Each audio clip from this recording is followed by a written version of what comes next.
अनुपमा के सामने आ गई है बहुत ही बड़ी मुश्किलें।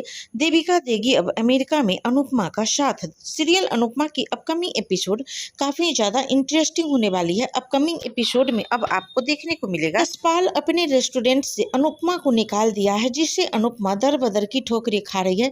दूसरी तरफ आद्या भी अनुपमा को काफी बेइज्जती किया है, जिसके बाद अनुपमा अनुज को जानते हुए भी अब अनुप का सहारा नहीं ले सकती है। तो ऐसे में अनुपमा अब बहुत ही बड़ी मुश्किल में फंस गई है, जहां पर अनुपमा को अब देविका ही देगी सहारा। जहां पर देविका अनुज को कॉल करेगी और कहेगी कि तुम अनुपमा को तो जान ही चुके हो, वो अमेरिका में रह रही है और तुम उसे देखकर भी नजरअंदाज कर रहे हो। ये तुम ठीक नहीं कर रहे हो अनुज। यहाँ पर अनुज देविका से कहेगा कि मैं 5 साल पहले सभी कुछ छोड़ दिया अपने जीवन में।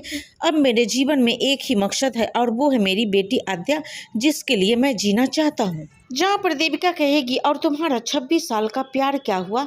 अगर तुम्हें गोद ली हुई बेटी आद्या के साथ ही रहना था तो फिर तुमने अनुपमा का जीवन फिर से बर्बाद क्यों किया? देविका की बात और सब कुछ सुनने के बाद अनुज समझ जाएगा कि जोशी बहन कोई और नहीं बल्कि अनुपमा ही थी। जहाँ पर रेस्टोरेंट में अनुज जल्दी से जाएगा और अनुपमा को ढूंढने की कोशिश करेगा, लेकिन अनुज के जाने के पहले वहाँ से अनुपमा निकल चुकी होगी। कमिंग ट्रैक में आप देखेंगे कि अनुज अनुपमा को ढूंढ निकालेगा, उसके बाद वो अपनी कंपनी में अनुपमा को काम करने के लिए ऑफर भी देगा। मेकर्स की माने तो अनुज को अपनी गलती का एहसास होगा, जिसके बाद अनुज अनुपमा और आद्या एक ही साथ रहने लगेंगे। अपकमिंग ट्रैक में अनुज अनुपमा को एक रहने के लिए आद्या को बहुत सारे नखरे दोनों को उठाने पड़ेंगे, जहां पर आद्या अपनी माँ से नफरत करेगी, जिसके लिए भी अनुज को भी काफी कुछ सहना पड़ेगा। वही श्रुति इन सारी बातों से अनजान रहेगी और उसे समझ नहीं आएगा कि आखिर ये सब हो क्या रहा है। श्रुति अनुपमा को अपने घर में रहने के लिए वेलकम भी करेगी, लेकिन श्रुति इस कहानी में और अनुज की जिंदगी में कैसे उलझ के रह जाएगी,